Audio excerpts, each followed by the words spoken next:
Au Japon, l'âge de la majorité sexuelle est passé de 13 à 16 ans. Alors cette réforme était-elle attendue? Cela change quoi dans les faits? Encore une fois, on va rétablir la vérité, on va corriger les erreurs, on va apporter des nuances. Bonjour. Déjà, depuis toujours, on dit qu'au Japon, l'âge du consentement, c'est de 13 ans. Et on s'imagine que ça veut dire que c'est open bar pour les petits vieux sur les gamines de 13 ans. En fait, pas vraiment. Déjà, la loi vient de changer et c'est ça l'actualité. Depuis juin 2023 au Japon, la majorité sexuelle, c'est plus 13 ans, c'est 16 ans. Mais même avant ça, c'était pas aussi simple. Déjà, le bail des 13 ans, ça date d'une vieille loi, ça date de 1907, du code pénal japonais. Et 1907, c'est très loin. Même en France, en 1907, c'était totalement différent. Qu'est-ce qu'on faisait en 1907 en France? Des manifestations.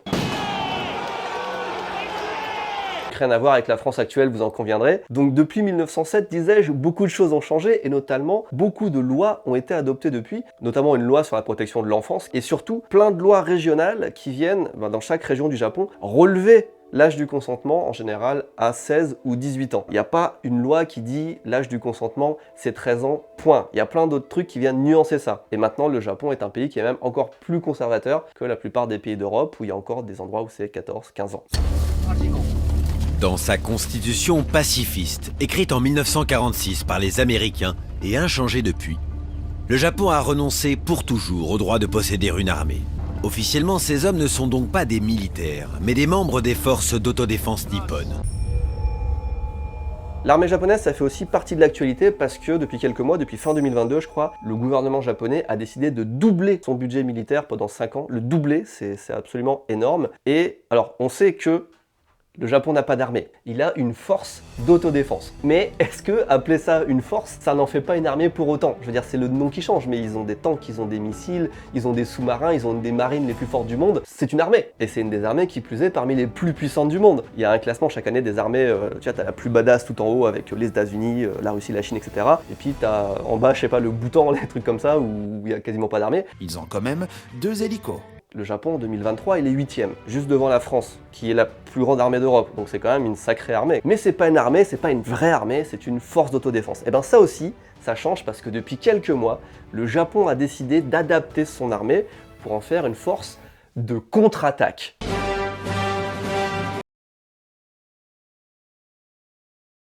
On n'est toujours pas dans l'attaque, mais on est quand même dans la contre-attaque. Ça veut dire que le Japon, typiquement, peut avoir tous les outils, tous les missiles Tomahawk, machin, pour attaquer, sauf qu'il s'en sert pas pour attaquer, il s'en sert pour contre-attaquer. Après, bon, on habite juste à côté de la Russie, de la Chine, de la Corée du Nord. C'est normal que ça évolue un petit peu comme ça parce qu'il y a des tensions. Voici le film qui a fait trembler le Japon. La Chine fulmine et organise des exercices militaires d'une ampleur sans précédent. 5 missiles chinois tombent dans la zone économique exclusive du Japon. Ça n'était jamais arrivé. On reste dans le thème, et vous le savez, le Japon n'a pas l'arme nucléaire. Il y a plein de pays dans le monde qui ont l'arme nucléaire, mais pas le Japon. Alors déjà, les Japonais sont pas fans de l'armée en général, faire adopter les budgets et tout, ça fait un peu grincer les dents, mais ils sont encore moins fans de l'arme nucléaire, parce que Hiroshima, parce que Nagasaki. On connaît l'histoire. Ceci étant dit, est-ce que ne pas avoir la bombe nucléaire, c'est vraiment ne pas avoir la bombe nucléaire? Parce que, je vous donne un exemple. Si vous venez chez moi et que vous me demandez un café, je vais vous dire, désolé, j'ai pas de café. Parce que j'ai pas de café chez moi, je suis pas une nation du café. Mais concrètement, si j'achète un filtre et que je fais bouillir de l'eau chaude, je peux en faire en 5 minutes du café. Vous voyez la nuance? J'ai pas de café, mais je peux en faire très vite. Et ben le Japon, c'est un peu pareil avec la bombe nucléaire. Ils ont les matières premières, ils ont l'argent, ils ont le savoir-faire. S'ils veulent faire une bombe nucléaire, ils font une bombe nucléaire. Et ils la font en quelques mois. Ils ont 12 mois d'avance sur nous. 18. Ils peuvent produire du plutonium, ils savent enrichir de l'uranium, ils ont des missiles, ils ont des lanceurs, ils ont plus qu'à tout assembler et c'est bon. Pour eux, c'est à peine plus difficile que de faire un café. On dit souvent que le Japon, il est à un coup de tournevis de la bombe nucléaire. Donc non, ils n'ont pas la bombe nucléaire, mais c'est plutôt qu'ils ont pas assemblé la bombe nucléaire. Les Japonais sont les plus grands consommateurs de plastique au monde, après les Américains. Dans les supermarchés, légumes, fruits ou poissons, tout est empaqueté à l'unité. Bienvenue au royaume du plastique. Il y a une chose qui choque pas mal au Japon en général, c'est l'abondance de plastique. Il y a qu'à aller dans un supermarché et puis vous allez voir, il y a plein de plats préparés qui sont emballés dans du plastique, il y a des fruits et des légumes qui sont emballés dans du plastique, à la caisse on te donne encore un sac plastique, et même quand on va dans un restaurant type fast-food, tu peux encore avoir des couverts en plastique, des pailles en plastique, etc. Donc tu vois du plastique partout et tu as l'impression, et j'ai l'impression également, que le Japon c'est un des pays qui produit et qui consomme surtout le plus de plastique au monde. Et bien apparemment, pas tant que ça. Je suis tombé sur l'information il y a quelques semaines et je l'avais mise de côté. Mais il se trouve que chaque année, il y a un classement des pays par déchets plastiques qu'ils produisent. Combien ils produisent par habitant de déchets plastiques par an. Cette année, tout en haut du classement, de loin, sans surprise, on a les Américains, avec 221 kg de plastique produit par an et par habitant. On est très très loin de la moyenne européenne qui est de 114 kg par an et par habitant, et encore plus loin de la France qui est à 70 kg seulement, j'ai envie de dire, par rapport aux États-Unis. C'est des chiffres de 2022 qui sont fournis par l'OCDE. Et ben dans ce classement, le Japon, il est à 69 kg par an et par habitant, comme la Corée où aussi il y a beaucoup de plastique dans les supermarchés, etc. Ils sont ex aequo et en dessous de la France. Ce qui est pour moi une grosse surprise.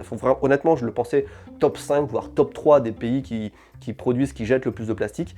Eh ben non, ils sont pas si pires, comme on dit au Canada. L'explication, je la connais pas, mais j'imagine que c'est parce que le plastique qu'on voit dans les supermarchés, c'est la partie visible de l'iceberg, mais il y a beaucoup d'autres plastiques qu'on voit pas. Les vêtements, mauvais exemple avec ça parce que c'est 100% coton, mais en général, les vêtements, ça représente une grande partie du plastique jeté avec tout ce qui est nylon, polyester, des choses comme ça. Et du coup, tu as des pays comme le Japon où tu as l'impression qu'ils sont ultra consommateurs de plastique, et je suis le premier à dire à chaque fois qu'ils devraient faire plus d'efforts à droite et à gauche, mais en fait, bah pas tant que ça comparé à ce qu'on pourrait penser. Inequality, sexism, and misogyny. An embarrassment for Tokyo ranking dead last for gender equality among G7 countries.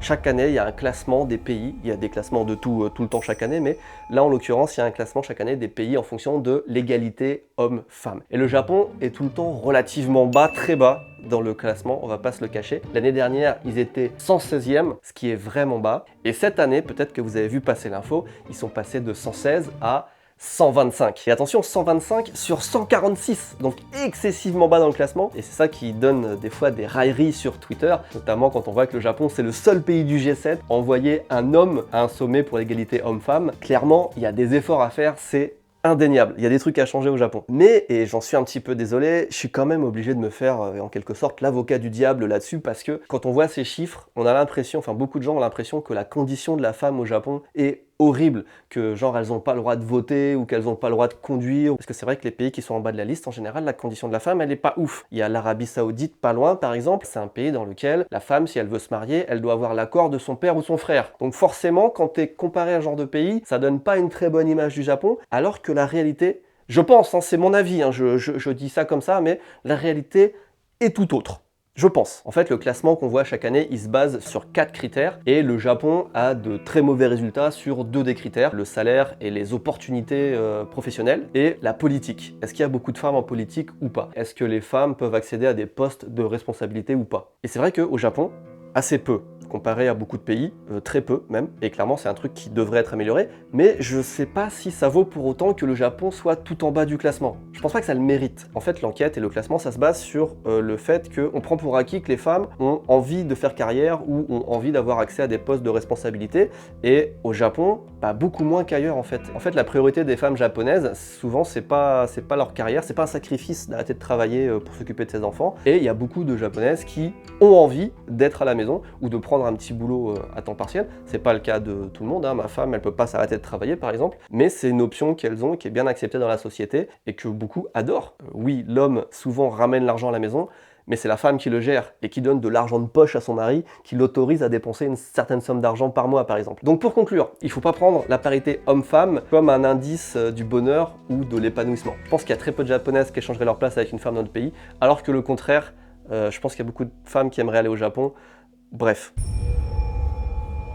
On a vraiment l'image des écoliers japonais comme des enfants qui sont extrêmement occupés, toujours en train d'étudier, qui ont l'école, les activités extrascolaires, les cours du soir, qui préparent des concours, et puis ça les fatigue, et puis ça les stresse, etc. etc. La vérité, c'est pas du tout ça. C'est vrai qu'en général, les enfants japonais, dans une journée, ils ont beaucoup de choses à faire. Mais l'info qu'il faut retenir, c'est que la plupart du temps, c'est eux qui décident. Donc ils peuvent ne rien faire, comme ils peuvent faire plein de trucs. En fait, ça dépend des familles. Au Japon, le système scolaire, il est assez différent de la France. Déjà, ça finit en général à 14-15 heures. Et après, tu fais ce que tu veux. C'est des activités extrascolaires, donc ça peut être du sport, de la musique, des cours du soir, pourquoi pas. Mais c'est optionnel. Et ça dépend vraiment de ce que veulent faire les enfants, de ce qu'il y a comme activité aux alentours, des ambitions de la famille, des budgets aussi, parce que tout n'est pas gratuit. Et dans la grande majorité des cas, c'est du plaisir. C'est des activités que les enfants veulent faire. À l'exception souvent des cours du soir. Mais tout le monde n'en fait pas. Là encore, c'est un choix. Ça va dépendre des résultats scolaires des enfants. Est-ce qu'il y a besoin d'une remise à niveau ou est-ce que les parents veulent mettre leur enfant dans une école privée? Et si tu veux envoyer ton enfant dans le privé, qui plus est dans une école qui est bien classée, c'est là qu'il doit passer un concours, et c'est là qu'il va devoir faire des cours du soir, et c'est là que tu as le cliché des enfants qui bossent tout le temps. Mais le concours, c'est une fois, et tu n'as plus d'examen en fait après jusqu'à ce que tu rentres à l'université. Donc tu bosses pendant quelques mois quand tu as 11 ans,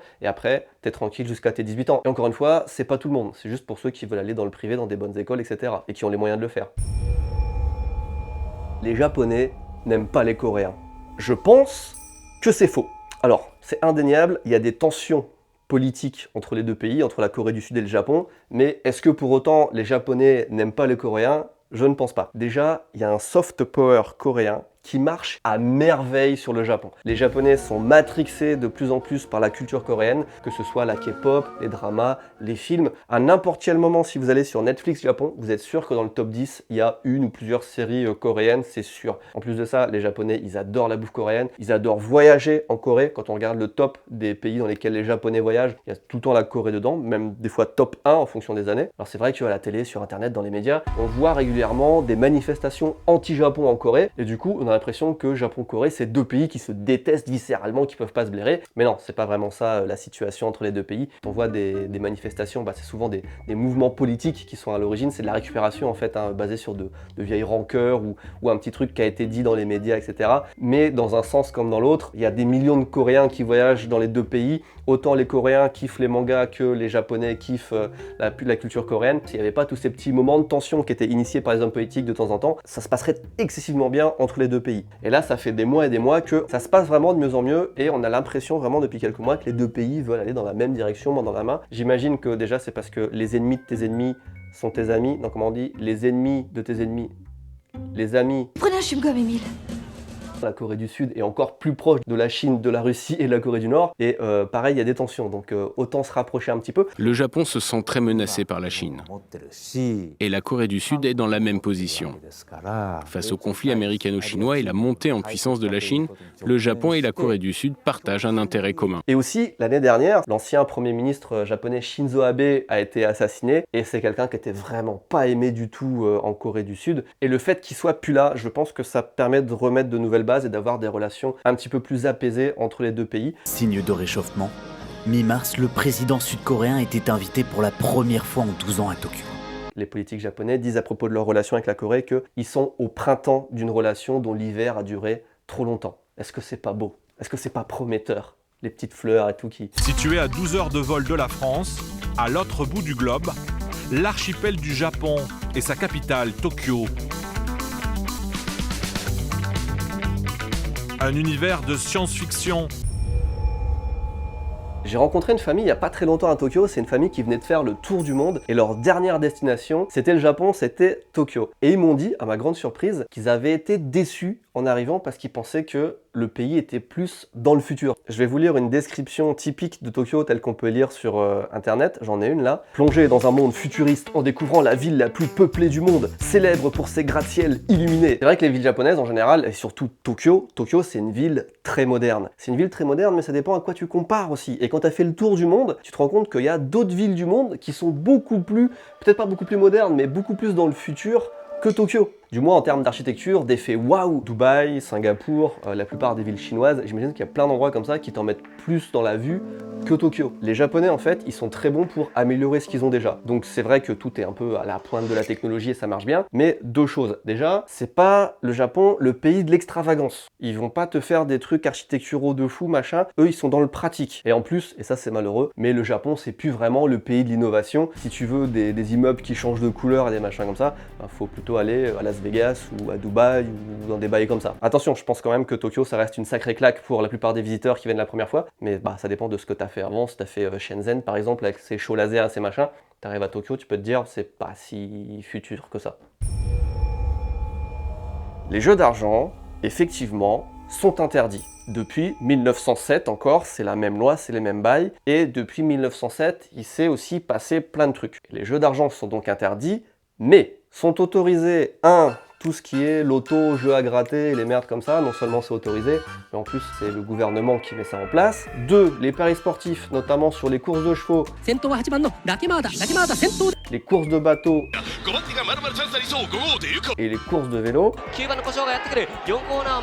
Et 3, les trucs qui sont interdits de toute façon, comme le pachinko, comme le poker, comme le mahjong, des trucs comme ça. T'es interdit de gagner de l'argent, mais tu peux gagner des tickets ou des lots que tu échanges contre de l'argent. C'est juste faux cul en fait, mais t'as le droit, c'est autorisé. Officiellement, ce qui se passe, et je sais pas si on peut dire que c'est intelligent ou pervers ou je sais pas, mais c'est que le Japon protège les joueurs parce qu'il y a un gros problème d'addiction au Japon, mais de l'autre côté, c'est porte ouverte avec les lotos machin, et le Japon est bien content de récupérer l'argent et les taxes et les trucs. Donc t'as pas le droit, mais t'as le droit. Et jusqu'à maintenant, le seul truc qui faisait que le Japon c'est un petit peu différent des autres pays, c'est qu'il n'y a pas de casino. C'est quasiment je crois que c'est le seul pays riche sans casino. Et ben c'est pas si vrai que ça, parce qu'on a le droit d'avoir des casinos au Japon depuis 2016, et justement là en 2023, il y a quelques semaines, a été autorisé l'ouverture du premier casino au Japon. Donc ça a jamais vraiment été le cas, mais encore plus maintenant, on peut pas dire que le Japon ce soit un pays exemplaire en matière de jeux d'argent, c'est comme partout, juste plus alambiqué.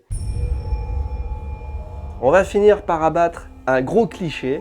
Est-ce que les Japonais sont très polis? Eh bien écoutez, je vais vous dire, pas tant que ça. Je l'expliquerai comme ça. Je dirais que les Japonais sont très respectueux des règles. Et s'ils se trouvent dans une situation où la règle leur impose d'être poli, par exemple, tu es en face d'un client, tu es en face d'un supérieur, là tu es extrêmement poli. Tu es en face d'un collègue ou d'une personne que tu ne connais pas, là aussi tu es très poli. Et là vous vous dites peut-être, finalement c'est un peu toutes les situations. Eh ben non, c'est pas la situation où c'est toi le client ou la situation où c'est toi le supérieur hiérarchique par exemple. Parce que dans ce cas-là, la politesse, c'est une option.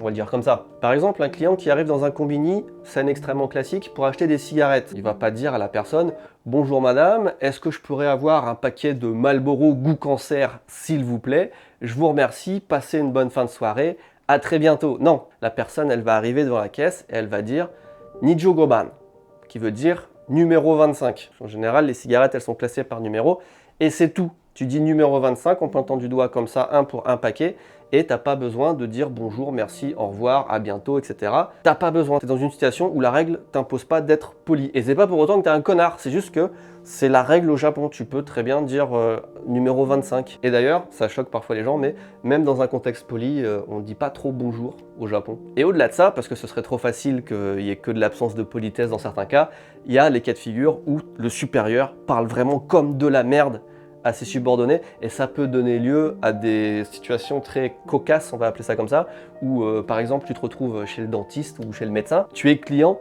donc le médecin il va te parler de façon hyper polie, très agréable, très gentille, mais une seconde après il va s'adresser à son infirmière et lui parler comme si c'était un chien, ce qui fait que ça annule un petit peu la politesse qu'il a envers toi parce que tu sais qu'il n'est pas poli avec les autres, donc c'est assez lunaire comme situation. Et ça existe. Donc non, les Japonais ne sont pas toujours polis, ne sont pas extrêmement polis, ça dépend des situations. Et en plus de ça, au-delà de tout ça, il y a les vieux. Et les vieux, ils ont leur interprétation, ils ont leur conception de la politesse, et je pense que ça fera une vidéo à part. Des bisous.